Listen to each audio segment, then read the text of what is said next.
everyone. Thank you so much for joining us. This is So I Did a Thing. So this was like a spur of the moment deal. We had talked about doing this a few weeks ago, and then all of a sudden, the perfect timing was now, and um, both of us kind of realized it at the same time. And I'm going to go ahead because there's like big things going on with Sadie's Purpose right now, like huge, huge. And I'm going to bring Amanda out here. Hey, Amanda. Hey everybody. How are you? I'm good. How are you? Good. Val is here. That's Yay. Val. Hey Val. Gabe, what's going on, man? Maria is here. Majida is here. All kinds of folks showing up. Awesome.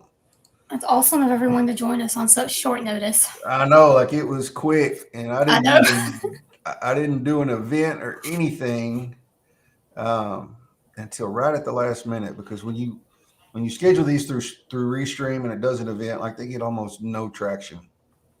Huh. So I just did a regular post, and it got pretty decent amount of views in the short amount of time it was up. So, Yeah, mine did too, especially considering it was the second one I posted. hey Tim, how are you? Yeah, that was my second one for the day too, and this will be my third.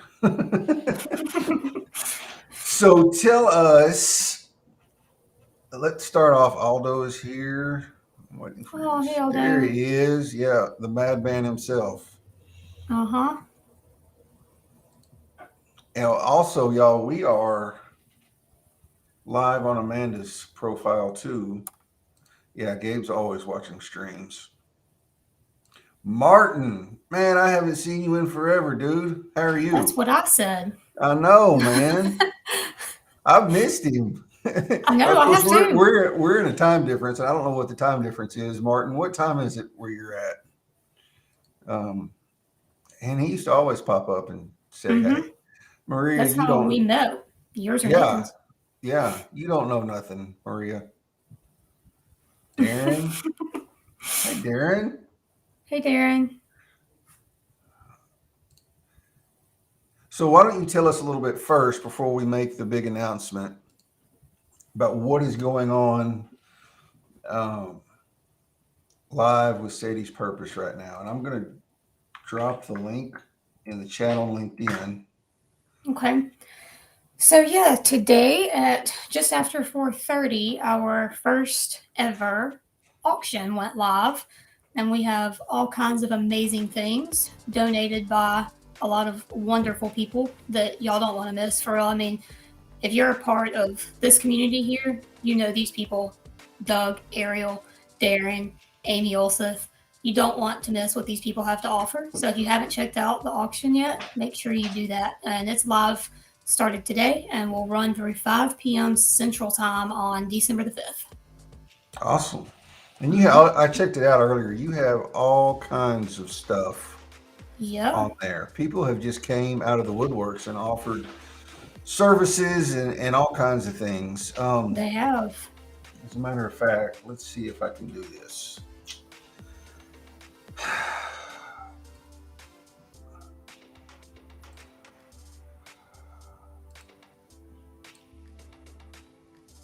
Boom.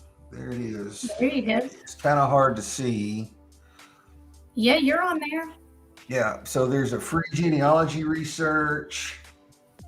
Uh, I mean, not free, but it'll be, to the bid, to the highest bidder. Genealogy research, addiction risk assessment, a borrow my hope box, coaching sessions, signed copies of books, some artwork. Darren, Yeah, that's hers. If y'all have never 3 hour seen graphic Darren's design, digital digital work, illustration. Yeah, man, it's awesome.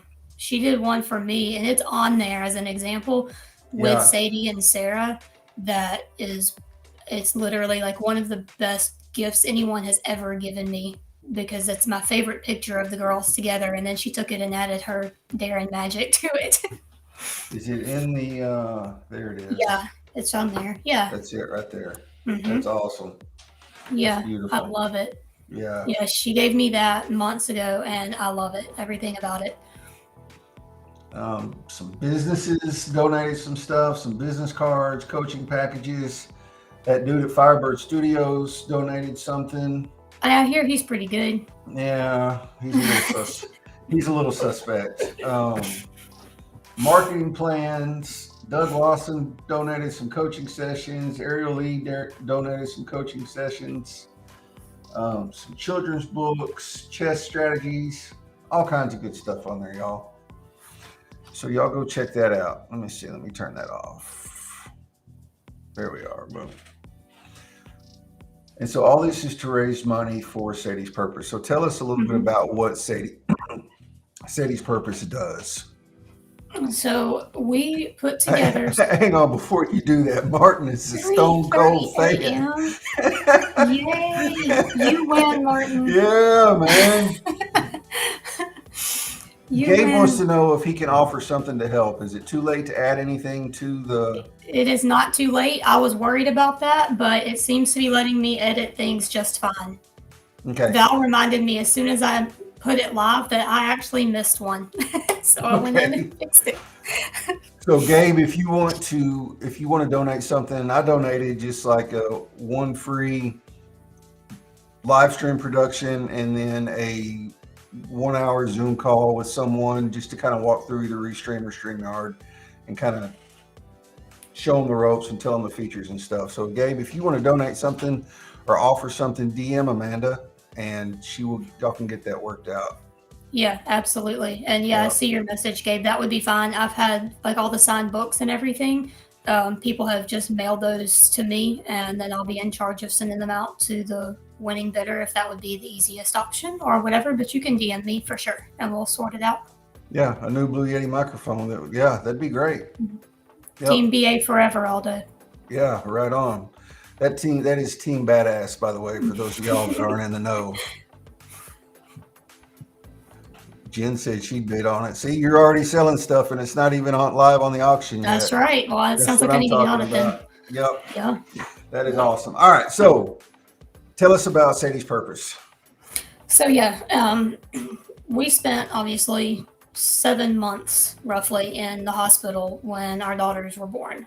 3 months with one, and Sadie was really, really sick and ended up staying in the hospital and the NICU most of the time for 7 months. And we know just how difficult it is, how hard it is to be in the NICU. And the first time that she got as sick as she did, it was the middle of the night.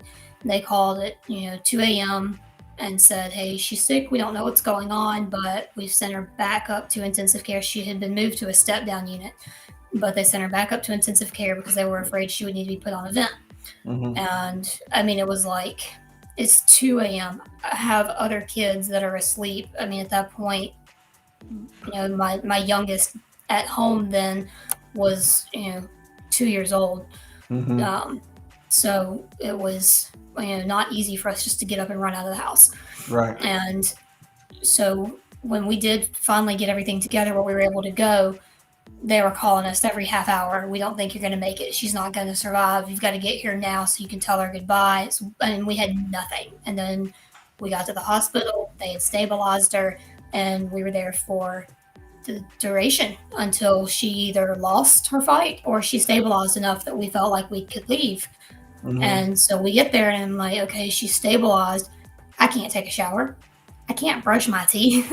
I have no change of clothes. I had nothing. Mm-hmm. And then the reality sank in of, okay, let's go to the gift shop. Now we're going to spend $50 on things just to be able to take a shower. And then on the other side of that, once the kids were able to start visiting again, there's nothing for them to do. That a hospital NICU is not set up for kids. Right. So our support packs provide those things. They provide the toiletries. They provide little quiet activities for kids. Just something when a parent gets in that room and they're trying to wrap their head around what's going on, they can look in our bag and go, oh, look, I can go brush my teeth. I can take a shower. My child has something that they can color or whatever. Mm-hmm. Just something to make them feel like they're supported and they have a little bit of what they need. Right. It's Daniel. Hey, Yeah, Daniel. I It's just good to connected see with you him too. last week or the week Oh before, my very, goodness, I very can't believe you recently. two have missed out on each other for this long. Yeah, Two like of my very favorites. recently. Yeah, Daniel's awesome. Yeah. So you had this vision to provide things that weren't there available for you. Because, Right, like you said, you go to absolutely. the gift shop, and not everybody has an extra 50 or $75 to go to the gift shop and get some soap and Yeah, toothpaste. You know, absolutely. stuff you could get Absolutely. for really cheap at Hmm. Walmart or the dollar store or whatever. Yeah, Walmart or the Oh, dollar store. And like, Travis Lochner. I Wow, know. that felt See, special. yeah, I know. Like I always feel like a straight up fanboy when he shows I up know, on one of my right? streams. Oh my goodness.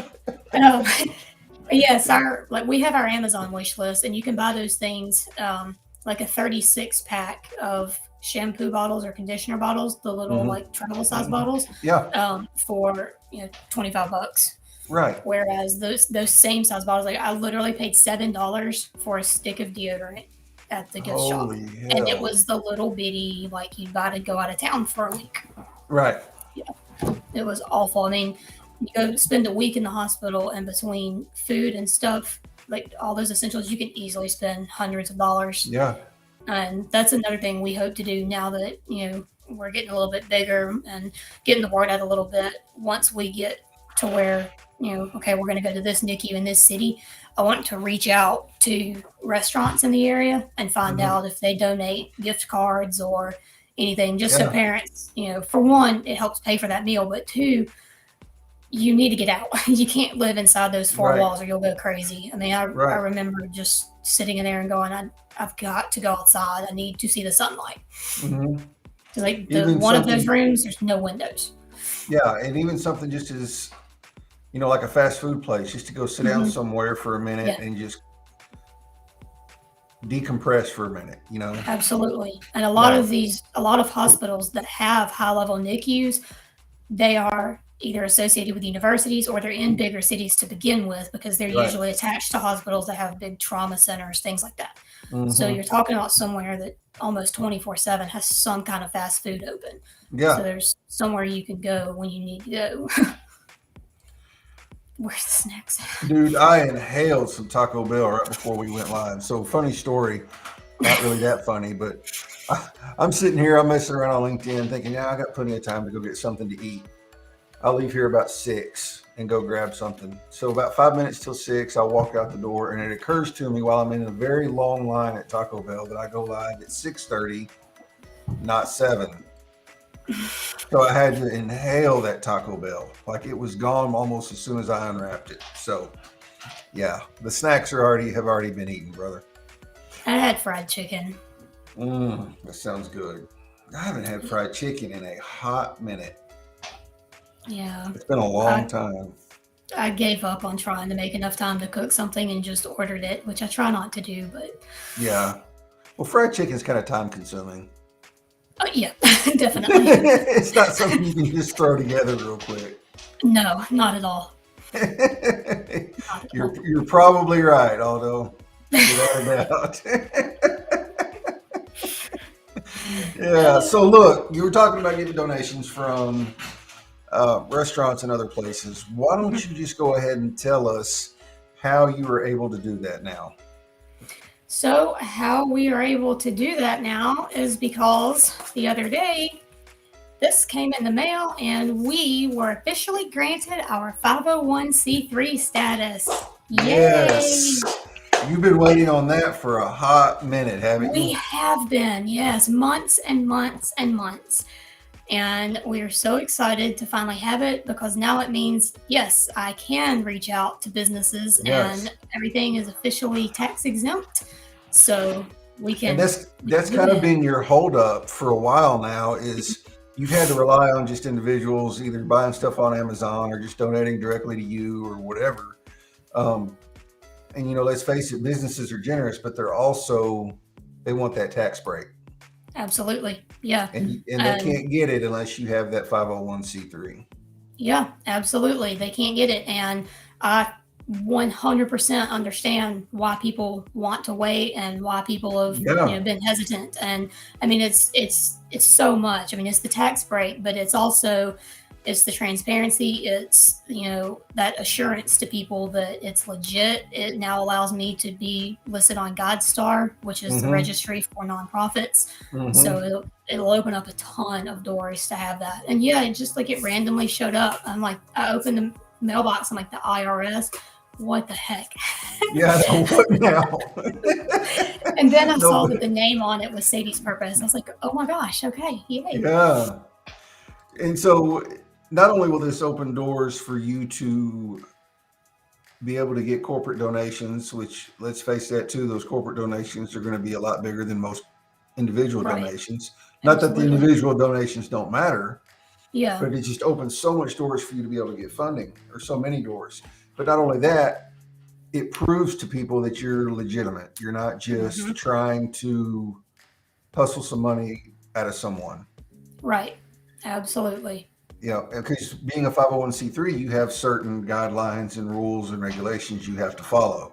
Yeah, absolutely. And I'll have to, every year, I'll have to submit basically the equivalent of a tax return, just like we have to as individuals, that Mm-hmm. proves, you know, I have all of my bank records. Of course, I have a separate account that has been created since Sadie's Purpose has existed, Mm-hmm. that everything goes in, and every transaction I put a detailed note as to what it was for, um, why that money was spent, money that comes in. I put information on where it came from. Thank you, Martin. I'm glad you were here at 3:30 a.m. Yeah, me too. And also, it helps save you money on things you have to buy because Yep. you don't have to pay tax on it. You don't have to pay taxes on it, right? Which is going to be a big deal. There's actually special websites that are set up for nonprofits. There's one in particular called Nair that actually one of my connections here told me about, but I hadn't been able to check it out because we didn't have the 501c3. But I was Mm-hmm. able to check it out finally, and they offer it's basically like overstock from stores of Mm-hmm. everything from like home building supplies to office supplies to toiletries, and all you pay is the shipping. So Oh wow! yeah, so like I But you have to found it. be a nonprofit to get that, Mhm. right? You Mm-hmm. have to have that tax ID number, right? Yeah. So there's all kinds of things on there that I can order. Like they had I think it was a case of like 36 bottles of hand sanitizer, and the shipping was like $12, and that's it. Whereas hand sanitizer costs a fortune right now if you can Yeah. even find it in bulk. Yeah. Exactly. Yeah, they're price gouging the hell out of that stuff. They are, yeah.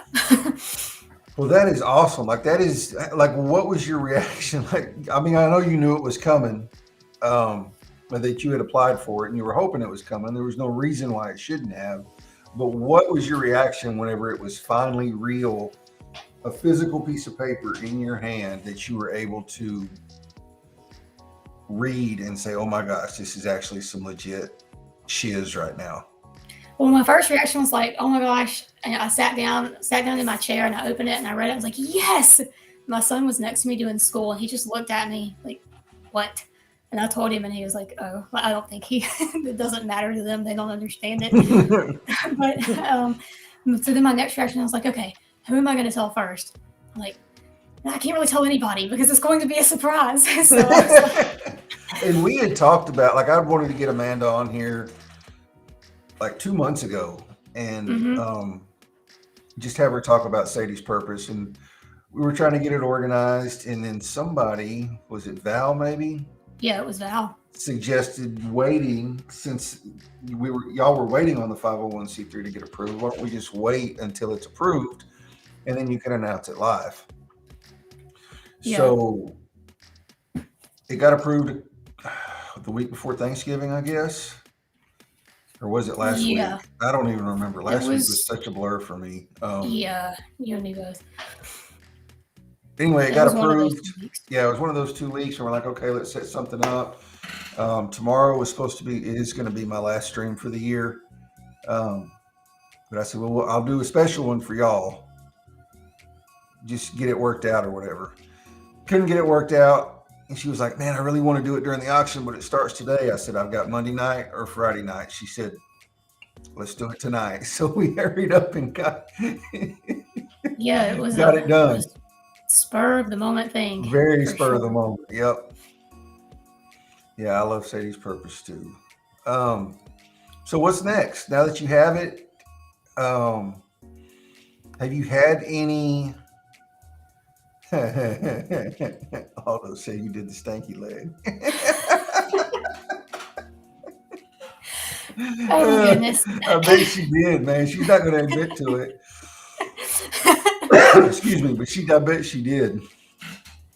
Um, Oh, thank you, Darren. hmm Right One of my on. most favorite people in the world, right Yeah, there. she's amazing. One of these days, we're going to get her and Amy and you on a live and just Yes, crack up.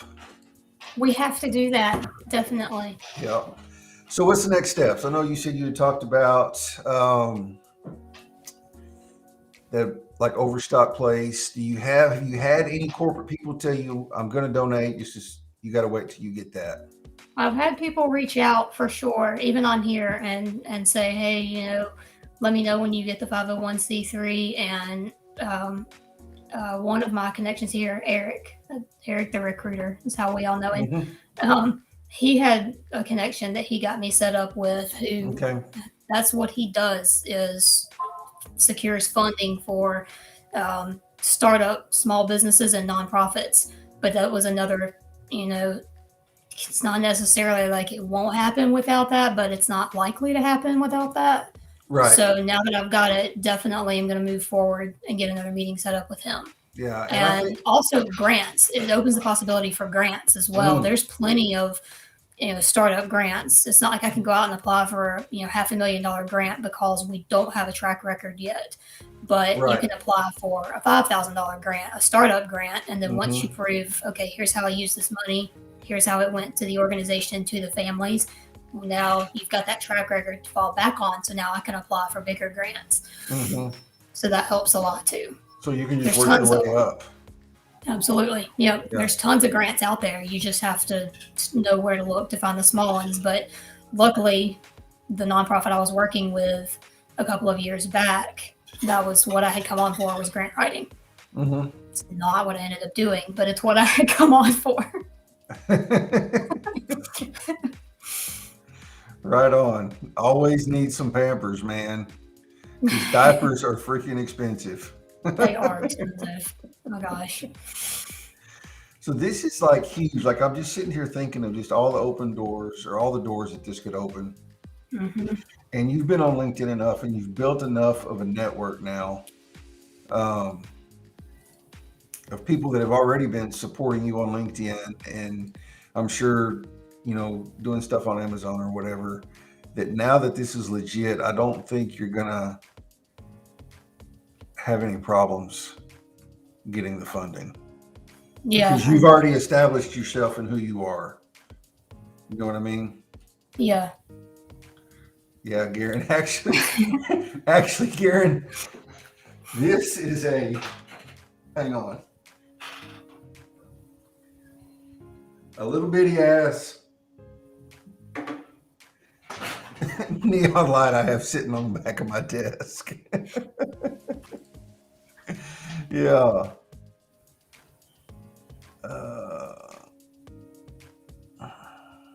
What was I saying? I got distracted like a squirrel. Jacob swears usually the one in the comments distracting me, and he's not here. He's not here. Yeah.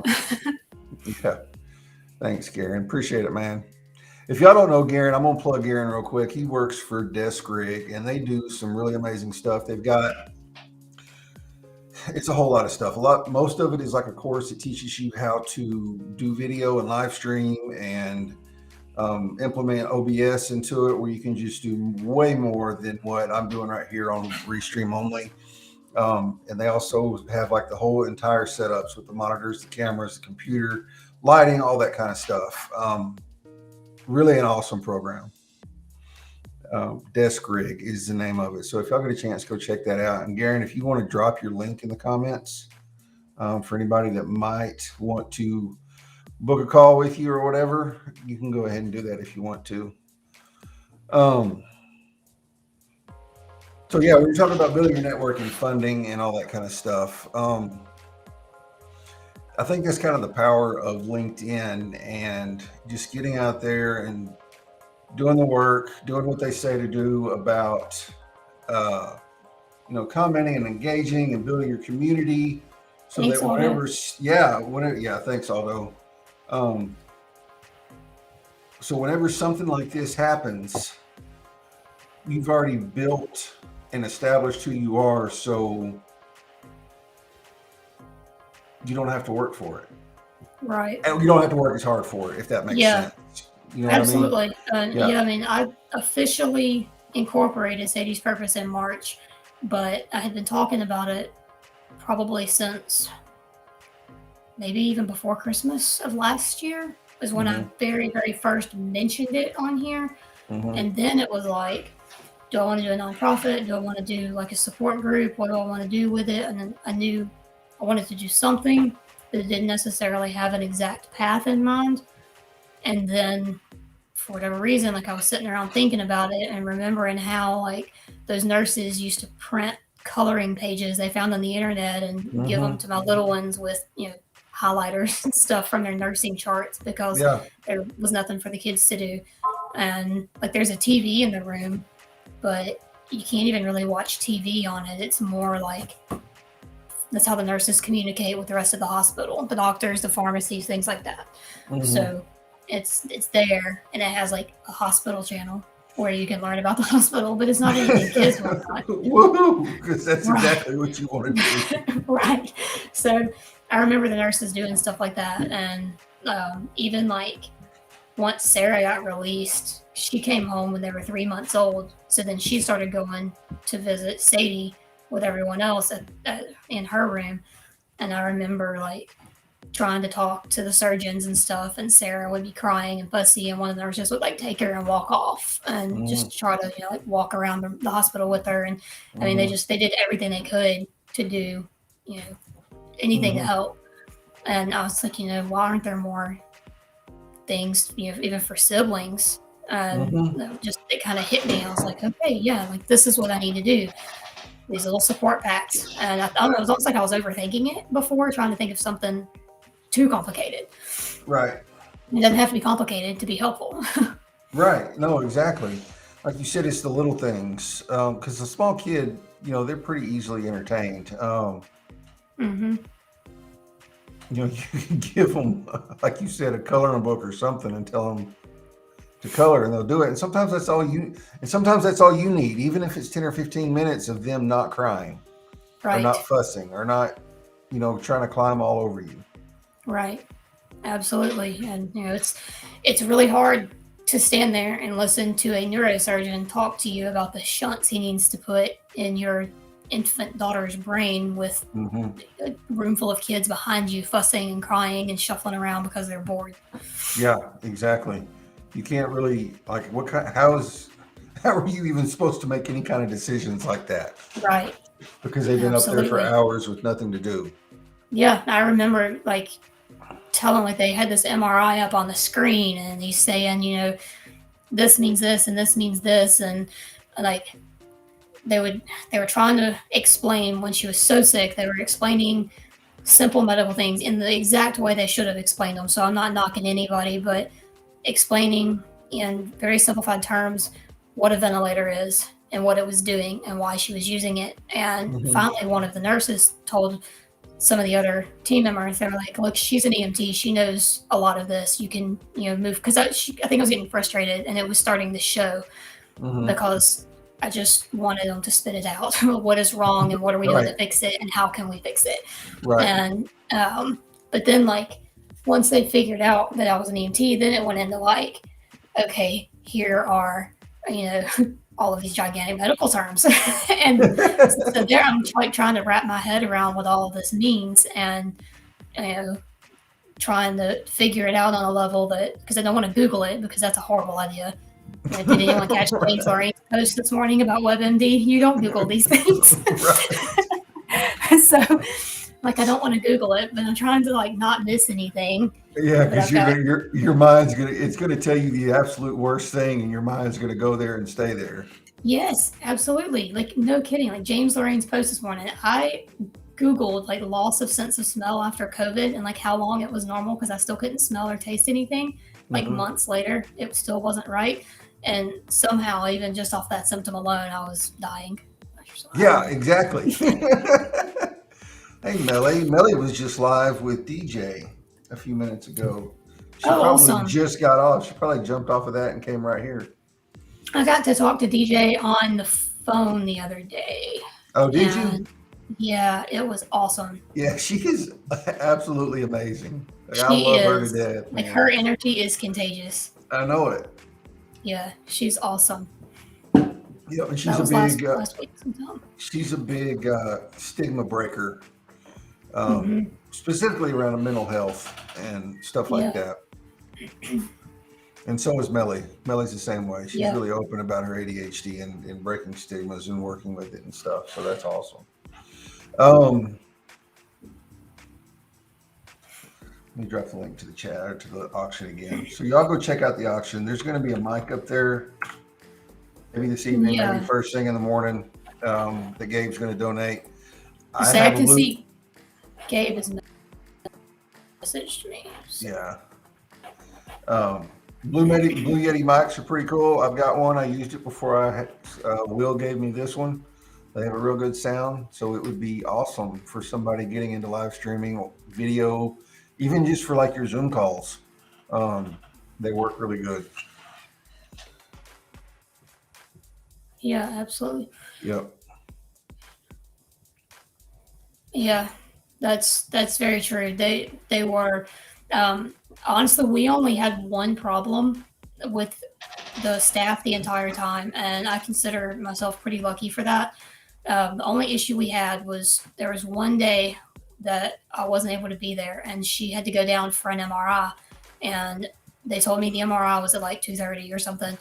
So I knew that they typically take a while. So about 4 o'clock, I called to see if they had gotten her, back to her room, gotten her settled again, and what the results were. And they were like, "Well, she's not back yet." I was like, "Oh, okay. Well, she was just supposed to go down at 2:30." And the nurse was like, "Yeah, I'll call down there and I'll call you right back." So she called me right back, and she's like, "Well, apparently they had there was a pretty significant car accident in the area, and they'd had some trauma patients come in, and MRI was tied up." Like, okay, I totally get that. This wasn't an emergency, so they take Mhm. precedence. Well, like 6 o'clock rolls around, and I still haven't heard anything. So I call back, and she's like, "Well, the nurse practitioner wants to talk to you, so she'll call you back." I'm like, "Well, that can't be good because why? No, that had never happened. The nurses had always said, Mhm. yeah, here's what happened, blah blah blah." So this nurse practitioner called me back, and she was already one that I had talked to her a couple of times in person. And it wasn't necessarily she had said or done anything wrong. It was just something about her demeanor I just didn't really care for her. Mhm. And so then she calls me and she's like, "I'm just going to be honest with you. Sadie had a really bad day." Basically, the way she explained it was she went into cardiac arrest during the MRI, that they had to do CPR. Her heart quit beating. I mean, I'm like a nervous wreck because I had just seen her the day before and she was Mhm. great. I mean, for her, she was great. But Sadie had meningitis, so she had fluid, or she had buildup around her Mhm. brain of fluid, so she had to have regular MRIs to monitor the fluid buildup, and they had to manage it with temporary shunts until she was big enough to put in a permanent shunt. Mhm. So, but I mean, she was doing good the day before. Her vitals were great. She was alert. Everything was good. So I'm like, I'm freaking out and can't get back there until the next day. And so when we get back, I'm expecting the worst. And made the kids stay out of the room in the family room, and I went and found the nurse. And as soon as I walked in, the nurse that was there, she was like, "Let me go find Jimmy." Jimmy was one of the other nurses who she was Sadie's primary nurse for months. She knew more about Sadie than anyone else. And so Mhm. Jimmy comes in and she's like, "Oh my God, okay." She's like, "Here's what happened." She's like, "I was there." She's like, "I don't know what she told you." She's like, "We did not code Sadie. Like, she did not, her heart did not stop beating." She's like, "She's stubborn and she clenched down on her ET tube, her breathing tube. She bit down on it because she was pissed off. She was in an MRI machine and she was mad. And so she bent down, she clenched down on that tube, and all they could do was sit there and wait until either she let go on her own, or it was like, okay, this is getting dangerous, and they could give her a little bit of Valium to sedate her to get her to unclench on the tube. But as long as she's clenching down on it, the ventilator can't push oxygen through it. Right. And so her heart rate dropped down into the 60s before her stubborn behind unclenched her jaws and allowed the ventilator to work again. But Jimmy was like, no, she was never in any danger. And I was like, that woman is not allowed in this room again. Do not let her in there again. No. And she never came back in. Oh, so mad. Because I mean, it was like a full night of sleep lost. I was just a nervous wreck. I was expecting something different. And then like I walk in her room the next day and she looked exactly like she had. Yeah, that's crazy. Just a little breakdown in communication. Like, you got to wonder, like, what would make a nurse even say something like that? Yeah. You know, like, that just kind of is mind-boggling to me. Yeah, and that was the only problem. We didn't have any other issues. I mean, once she, got out of NICU, there were, some nurses that I didn't like as much, but even then, it really didn't have anything to do with their skills or anything like that. It was more, bedside manner. Because once we got out of NICU, they weren't really specific to babies anymore. We were on the main floor, which we went to the main floor, not for long, but we were there right before she went home. Because obviously, once they don't need NICU level care anymore, they need that room back open. Right. So, like that hospital, you hate to think about them waitlisting babies for a NICU, but it's almost to that extent because not all of the NICUs have surgical capabilities, but that one does. So babies that need surgery, well, maybe they're stable, they need surgery eventually, so they stay at one NICU until that one has a room available for them to have their surgery. Yeah, that's a good way to put it. You are exactly right, Linka. Carl Sean Watkins in the house, man. What is going on? Nice. Yeah, I love me some Carl Sean. Absolutely.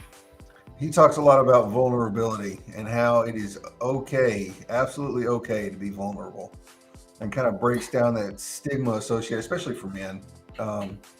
It's worse for men. It's worse for men for sure. Yeah, but he just breaks it all the way down, and he has an amazing live stream show too. Yeah. Lake's comment though. I wasn't vulnerable. Do what? I wouldn't be where I was if I hadn't decided to be vulnerable and open up. I know. I mean, no one knew anything about my journey here. I started on LinkedIn in September of 2019, and it was basically just, okay, I'll find some freelance writing work, or I'll put my resume on here, whatever. And I kind of left it alone. Didn't connect with anybody probably until July of 2020. I may have had like 100 connections. I just didn't connect with anyone.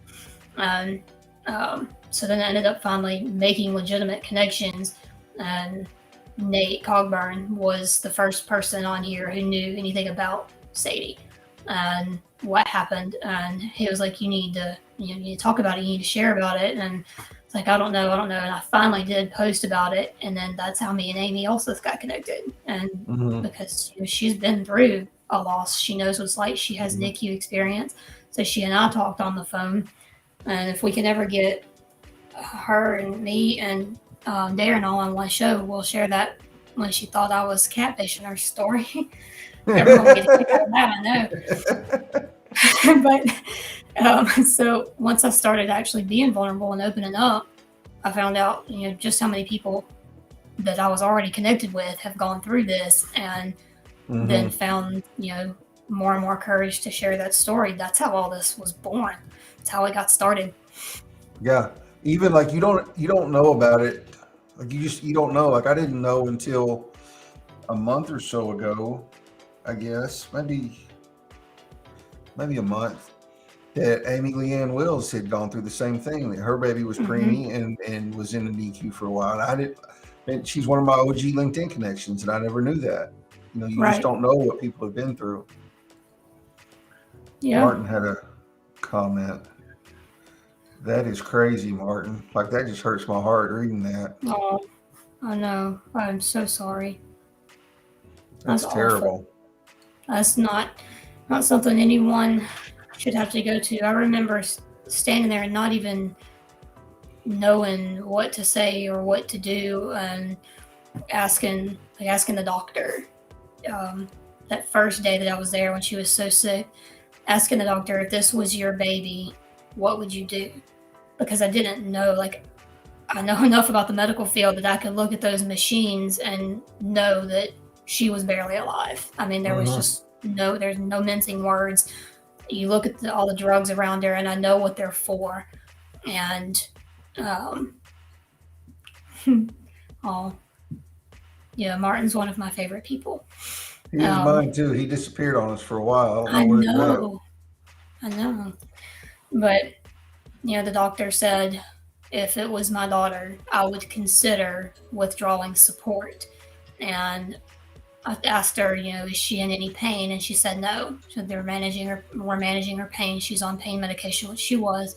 And um, she said, just I want you to be aware that this could go on. She could continue to fight like this for several days without getting any worse or better. And I remember telling the doctor, I was like, well, if her heart stops beating on its own, don't try to resuscitate her. But as long as her heart is beating, as long as she is fighting, Hmm. keep fighting for her. And they were all very supportive and nice about it. And then she told me, she said, if it comes down to that, then, because I asked her then, I was like, well, what if we made that decision? What if we decided to let her go? And she said, we'll take all the machines off, all the medication, we'll wrap her up, and we'll give her to you. And I just remember thinking, how the hell am I going to do that? How am Yeah. I going to make that decision and then sit there through that? Hmm. And it's, I guess maybe she knew I wasn't strong enough to handle that then Hmm. because it didn't happen. But Yeah. That's a tough thing. And I got something to say, but I want to highlight what Carl said. You were exactly right, Carl. Our stories are the portal for those that think they are suffering alone. Um, yeah, because like Amanda said earlier, you don't know who's going through what. And if you're vulnerable and put yourself out there and tell your story, um, you don't know who it's going to touch, who it's going to reach, right, and who God can use that to touch someone that needs it right at that moment. And neither one, and you didn't, and you had no idea about it. yeah, Um, absolutely. when I was, it's been this year would be 25 years ago. I had a little brother. He was two that died of cancer. Um, we found out about it in like August or September, and he passed away on December 22nd. Wow. But he had gotten real bad. They had taken him back up to the doctor in Tyler, and he was not doing good at all. It was like a hospice place, and my mom was holding me when he died, and she held him for about an hour or two after that. But it was just seeing her whenever she was talking about that and just holding him. I can't even imagine the pain. I was No, 16. I was 16, and so I mean it bothered me, but it's not the same as a mother sitting there holding her child right. whenever it Yeah. passes away. Like I can't even fathom that at all. Those were the calls that some of the only calls that I really couldn't tolerate well when I was an EMT was, and it was, yes, the babies may have been harder, but a parent losing a child at any age was Yeah, difficult. And yeah.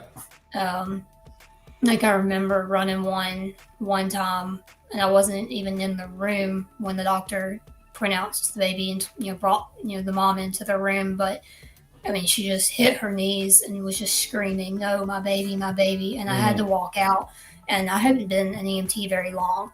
And we got back to the station, and I restocked the truck, and I went around to the side of the station to smoke a cigarette, and I just Hmm. cried and cried. And my supervisor came over there, and he was like, "Look, this is hard for anybody, let alone someone who's never done it before and has only been in this job. I mean, I've been there for like a month and a half, maybe." Hmm. And he was like, "If you need to go home, go home." And I thought about it. I was like, I can go home, but my mom had my kids that weekend, and was taking them over to New Orleans to go to the zoo and everything. So I was like, I don't even have my kids. I'm going to go home to an empty house and sit there and cry. No, I might as well Yeah. just stay at work. So Yeah. that's what I did. But you just can't. It's it's not something you want to think about. And I wasn't holding Sadie. I put her in bed and I found her in her crib a few hours later. Was she at home? She was at home. Good. And I am thankful for that because we had just Yeah. been in the hospital a few days before. And she was, all the problems that she had, I would never be able to say that it was completely unexpected because it could have happened at any time for her. Mhm. She had done well for a while, and then she got an infection in her central line, and then that never really fully resolved, is ultimately what caused her death. But it was all, just compounded, one problem after Yeah. another. But she was at home, and the night before, I had given her a bath. I had put her pajamas on. She was a night owl beyond belief. So,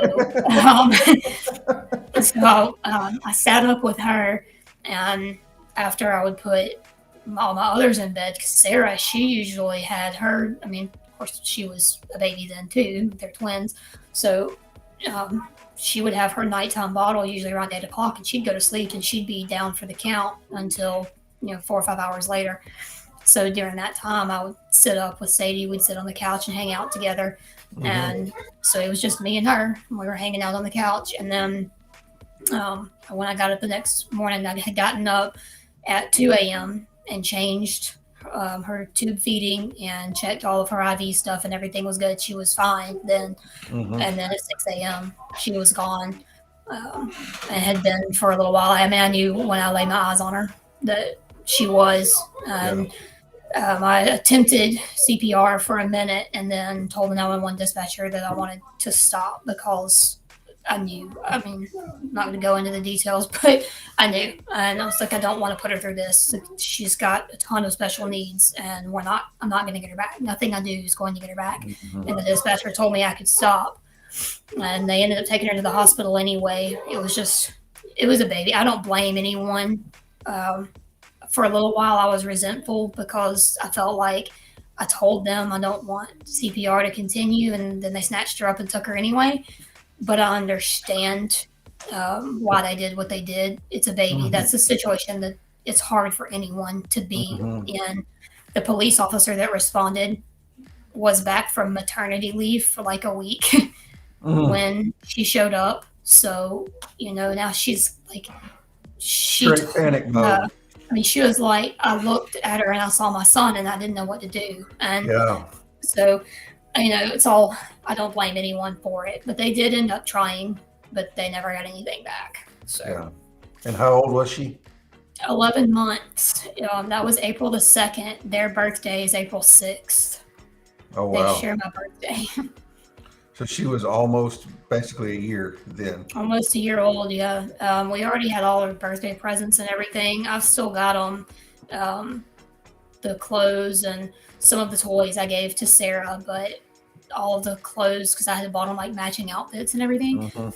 And I've got all that in her memory box back there. I don't pull it out often, but sometimes I'll Yeah. pull it out and look at it. Yeah. And how old is Sarah now? She's 7, Wow. wide Did she- open. Wide open. And did she ever have any kind of health problems or anything? Only for the first 2 months or so. She had the same intestinal infection, like got it at the exact same day that Sadie got it, which Mhm. was the start of Sadie's problems. We just, for whatever reason, got lucky with Sarah that hers never progressed. The infection's called necrotizing enterocolitis, and it's not caused by anything anyone did. It's caused by an overproduction of bacteria in the gut. It's a reaction to being fed. Basically, a baby born that early, their gut's not ready to have any Right. food, but you have to feed them. So Right. they can't. So what could have been done, and I think, because we were talking about this the other night at the Manifest Friendsgiving thing, I think you had already left because you had a live that night. Mhm. The only real thing, there's no definitive cause that anyone knows for a neck, but the one thing that they say can help prevent it is using breast milk instead of formula. Well, we were doing that. So the only one thing we know of to help prevent it, we were doing, and Mm-hmm. it didn't work. But um, she, I mean, she was 3 ounces smaller than Sarah, so I don't know if that's why she got sicker. But Sarah had that, and they were able to stop hers at stage 2, while Sadie's progressed all the way to stage 4, Mm. and they were able to get it back under control by keeping her off feeds for 10 days and keeping her on IV nutrition. And then she had an infection in her knee called septic arthritis that, again, could have been severe. I mean, it could lead to like growth plate damage and stuff, but luckily it did not. And she's a happy, healthy little girl now. The only thing I've ever noticed, she's very anxious. She has a lot of anxiety, but I mean, that could just be her. That might have nothing to do with prematurity. She could just be an anxious person. Right. But like, she ran in the room the other night during the Friendsgiving thing, and she was like, "Mama," I said, "What?" She said, "What do you think Sadie wants from Santa in heaven?" It's like, I don't know. We'll talk about it later. That's precious. But I mean, she knows all about her, and I don't think she really remembers her, but she knows all about her, and she talks about her a lot, and I answer questions that she has about her. The worst thing she's ever said was, she asked me why Sadie had to die. So, well, baby, some people, everyone has to die, and some people die as babies, and it's hard. Thank you. Yeah, absolutely, Morgan. 100%. Like, it's hard. And then she said, well, maybe I can die when I'm young so I can go be with her. It's like, okay, well, we need to talk about that. And so, poor babe. Like, what do you, I'm not laughing because it's funny, but it's just like the heart of a child, man. That's just. She was 3 years old when she said that. And it was just, she just bluntly and plainly said it because that was how she thought she could be with her sister again. Yeah. And so, fortunately, we don't have comments like that anymore. But she's, she's doing good. I mean, she's where she needs to be in school. I was worried about her maybe having some delays there, but she doesn't. How premature were they? They were about 3 months. They were born at 27 weeks. Wow. Mm-hmm. Yeah, Very 2 pounds, 3 ounces, and 2 pounds, 6 ounces. Wow. Tiny, tiny. Probably fit in your hand, wouldn't they? Just about. Yeah. Yeah. I mean, I remember looking at them, and the nurse was like, "Do you want to hold her?" It's like, I don't know.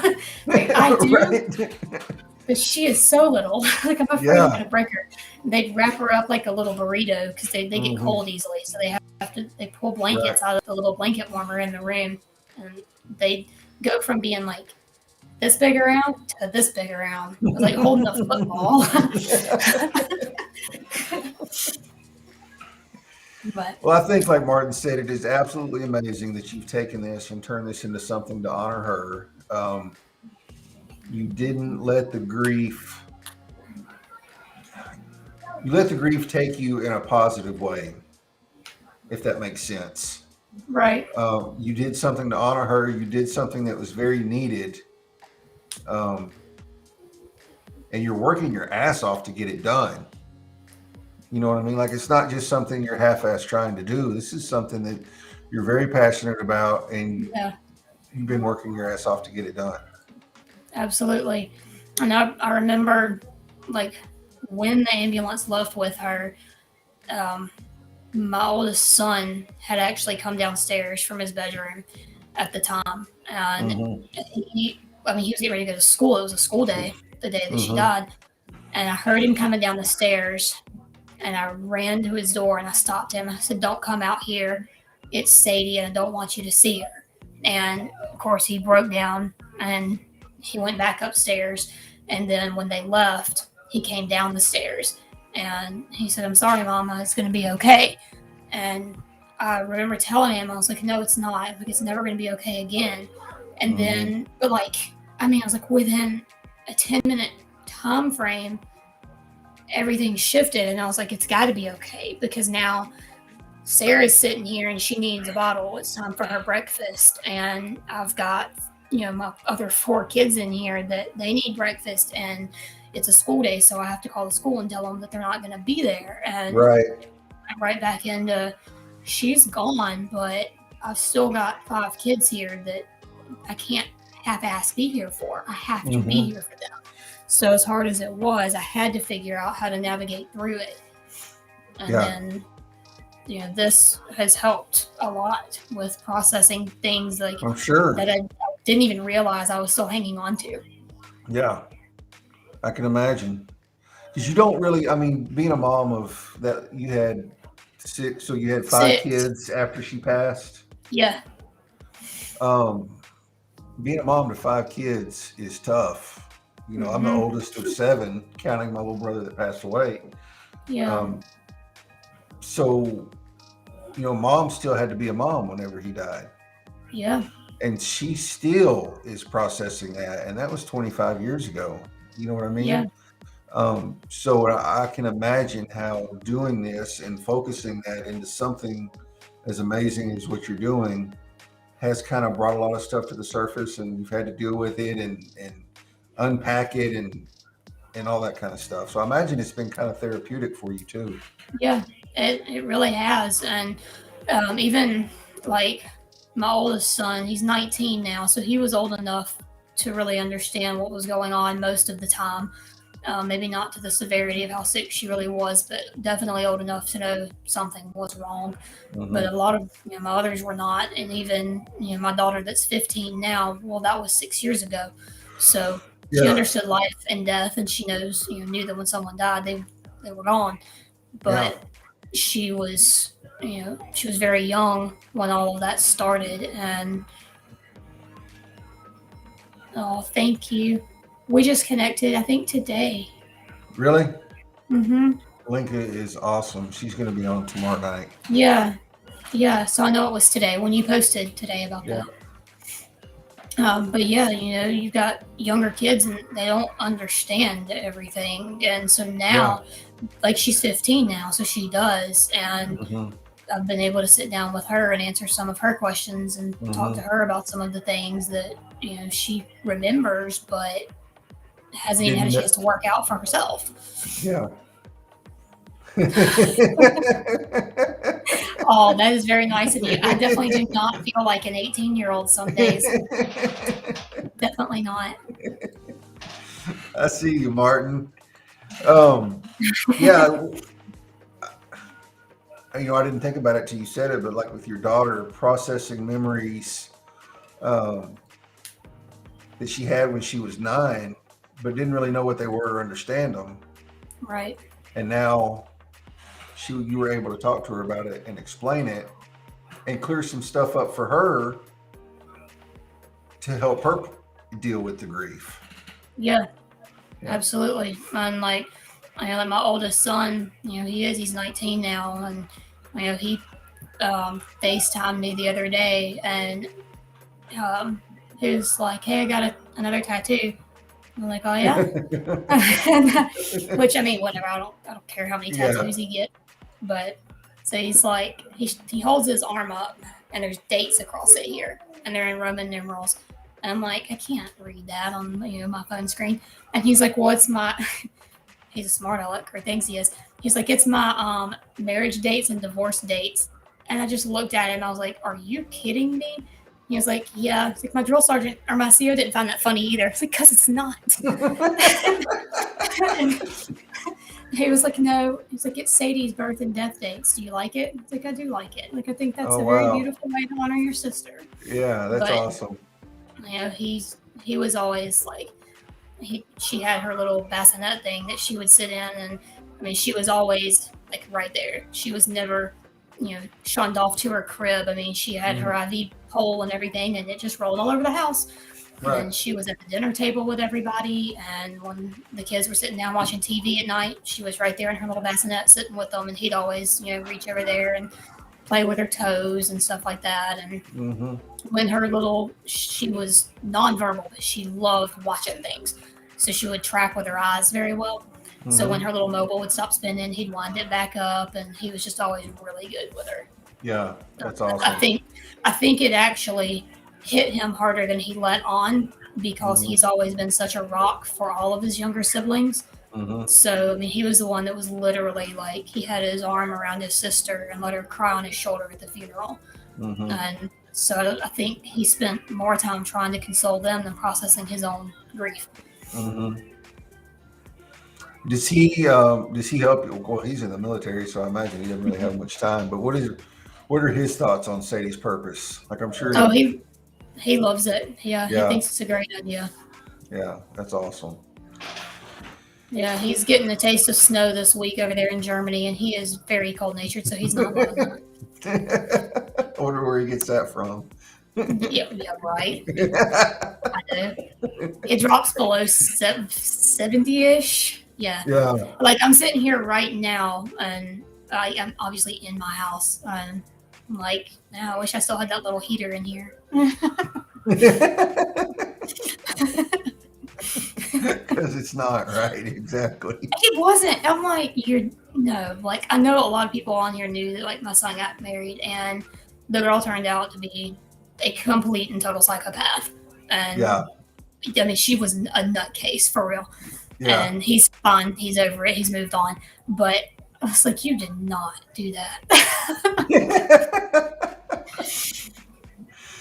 All right, y'all. Go to the auction. It's in the comments. And if anybody's Yeah. watching on YouTube and Twitch, it's in the comments over there too. Go find something, bid on it. There's all kinds of cool stuff. Like there's some really steals that even if it's just the lowest bid that gets it, you're getting some crazy steals. Absolutely. And these people were nice enough to donate their services and their time. And, like Doug Lawson donated 3 LinkedIn coaching sessions, y'all. I don't know if you know Doug Lawson, but he is a bad son of a gun when it comes to marketing and LinkedIn and stuff like that. And some of the other people I don't really know that well. Ariel did $50, I think was the opening bid on that. Mm-hmm. Anything which you is get on awesome. here, yeah, which is awesome. Because Ariel is amazing at LinkedIn too. Like she will really teach you how to build relationships. It's kind of her thing. Yeah. And that's what worked for her, was building the relationships, and it generated all kinds of inbound business for her. And then all the other cool stuff on there. Gabe's going to have the mic, the artwork by Darren, children's books, just all of that stuff. Y'all saw it earlier. So y'all go bid on something and support Sadie's purpose. I should have got the Amazon link from you. There is an Amazon wish list link. Is that right? Yeah. I should have got it from you. Drop in the comments. I can drop that link in the comments of one of these posts. So. Okay. Yeah, you can do that.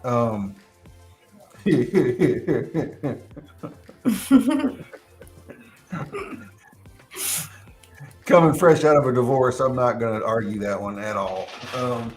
Yeah. We'll leave that alone. Yeah, we'll just leave that one alone. I'm not going to get my marriage and divorce dates tattooed on my arm, though. Oh, that's good. That's good. Yeah, not going to happen.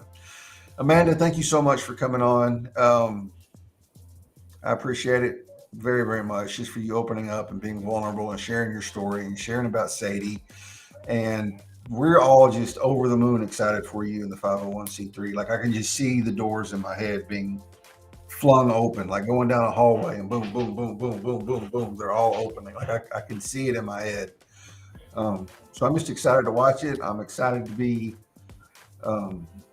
connected to you, to be able to call you not just a connection, but call you my friend, and just see the amazing things going on in your life right now with Sadie's purpose. I definitely appreciate it. Thank you for having me. And yes, I'm very glad that we became friends. Absolutely. You too, Martin. We'll just And you commiserate too. together. Me too, Chris. Whoops, didn't mean to do that one. Yeah. All right, everyone. Tomorrow night, I have Linka on with me. Linka is an artist. She is a patriot. She loves America and loves God, loves people, loves love. And she's going to be on talking about her art and all of that stuff I just mentioned. I've never talked to her before either, outside of the DMs and comments, so I'm really looking forward to it. She mentioned something about subtitles earlier. She is from Slovakia, so she has an accent, and she was joking about subtitles, and I told her there was going to be subtitles, but there's actually just going to be captions. It's not going to translate anything. So if she goes off speaking a different language, y'all just bear with us because she'll get around. She'll get around to English. um, and then that's it for the year, y'all. Like I'm taking the month of December off. There is going to be on the 17th at like 5:15 Central, 6:15 Eastern.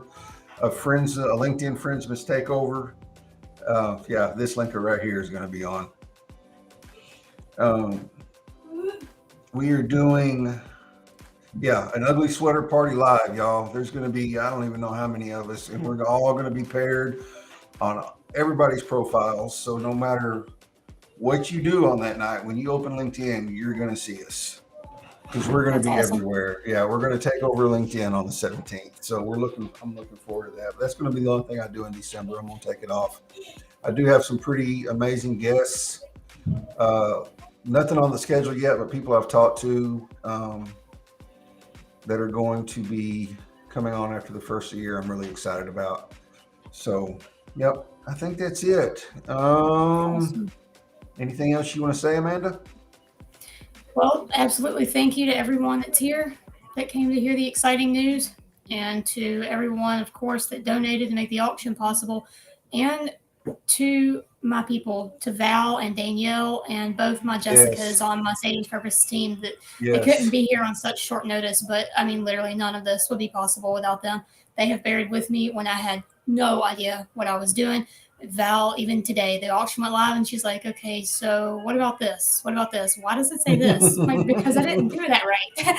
So, I mean, like, yeah, they keep me in check and they bear with me when I'm figuring new things out. So I could not do it without them. Yeah. Teresa, you're late to the party. We're fixing to get off. Teresa is another one of my almost OG LinkedIn connections. She was like maybe the second person or third person I ever had a Zoom meeting with. Oh, wow. She answered a lot of questions for me about LinkedIn and even about Zoom because I'd never used Zoom before. Like she gave me a walkthrough on Zoom on how to use it. So yeah, we go way back in my LinkedIn journey, which just started a year ago next month. I know it's crazy to think that, like I said, I started in September of 19, but did not even remotely start using it until July of 2020. That was when I started actually posting and making a purposeful effort to start to connect. And it's crazy to think what all has happened in a year and a half. Yeah, I know it. All right, guys, we're going to get off of here. Thank you so much. I'm going to drop the link one more time on both sides. So it's right there. Y'all go buy some stuff, please. Go bid on something. Yep, absolutely, Val. You're absolutely right. Thank you, Val. I'm so glad to have you. I know, Teresa. All right, I'm going to go. Otherwise, the comments are going to keep rolling in. We'll be here.